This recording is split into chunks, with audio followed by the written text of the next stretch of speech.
আজকে আমরা লেসন 11-এর 10টি কাঞ্জি সহজে মনে রাখার টেকনিক সম্পর্কে জানব।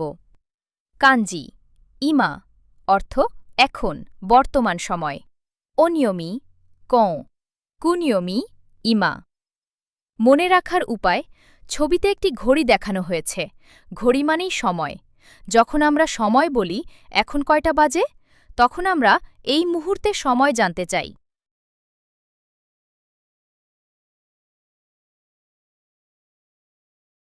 কাঞ্জি কাই অর্থ মিলিত হওয়া, সভা, সংস্থা।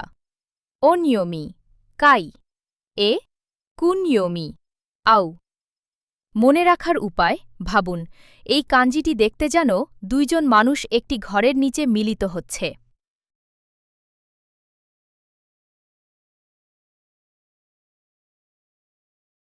কাঞ্জি ইয়াশিরো অর্থ মন্দির, প্রতিষ্ঠান, সমাজ। অনিয়মি সা কুনিয়মি ইয়াশিরো। মনে রাখার উপায়, এই যৌগিক কাঞ্জিটি দুটি কাঞ্জি নিয়ে গঠিত।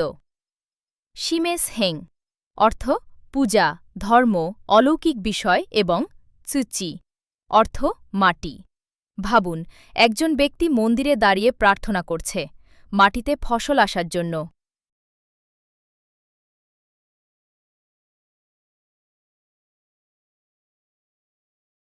কাঞ্জি মিসে অর্থ দোকান, বিপণী। অনিয়মি তেং কুনিয়মি মিসে। মনে রাখার উপায়, এই যৌগিক কাঞ্জিটি দুটি কাঞ্জি নিয়ে গঠিত। মাদারে অর্থ ছাদ, ভবন, ঘর বা আশ্রয় এবং উরানাও অর্থ দখল করা বা জায়গা নেওয়া। ভাবুন ছাদের নিচে জায়গা দখল করে জিনিসপত্রের স্তূপ সাজানো আছে, সেটাই মিসে বা দোকান।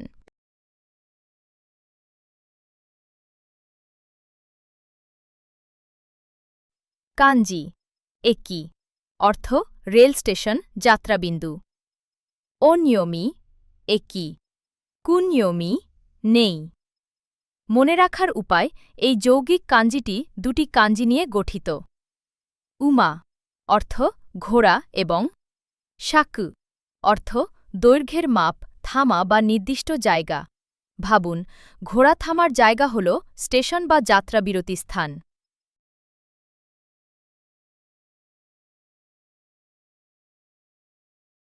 কাঞ্জি হানা অর্থ ফুল। অনিয়মি কা কুনিয়মি হানা। মনে রাখার উপায়, এই যৌগিক কাঞ্জিটি দুটি কাঞ্জি নিয়ে গঠিত। ক্সাকানমুড়ি অর্থ ঘাস এবং বাকেরু অর্থ পরিবর্তন হওয়া বা রূপান্তর। ভাবুন ছোট একটি ঘাস তার রূপ পরিবর্তন করে ফুলে পরিণত হয়।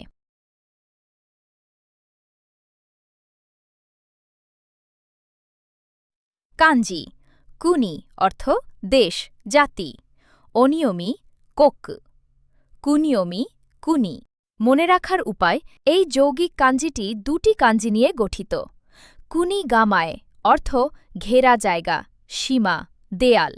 এটি বোঝায় চারদিক দিয়ে ঘেরা এলাকা, দেশ বা রাজ্য। এবং তামা অর্থ মূল্যবান রত্ন বা রাজা। ভাবুন একটি রত্নধারী রাজা তার সীমানার মধ্যে দেশ শাসন করছে।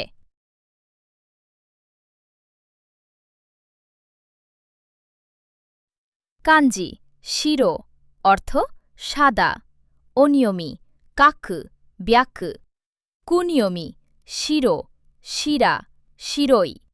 মনে রাখার উপায়, মনে করুন সামনে একটি সাদা বিল্ডিং আছে। বিল্ডিংয়ের সামনের অংশ দেখতে যেন এই কাঞ্জিটির মতো।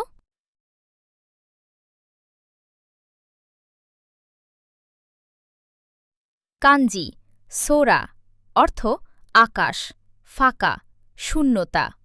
অনিয়মি কু কুনিয়মি সোরা আক। মনে রাখার উপায়, এই যৌগিক কাঞ্জিটি দুটি কাঞ্জি নিয়ে গঠিত। আনা কানমুড়ি অর্থ গর্ত, গুহা বা ফাঁকা জায়গা এবং কো অর্থ কাজ, নির্মাণ বা তৈরি করা। ভাবুন জানালার ফাঁকা জায়গা দিয়ে একজন কারিগর তার স্কেল দিয়ে আকাশ পরিমাপ করছে কিছু তৈরি করার জন্য।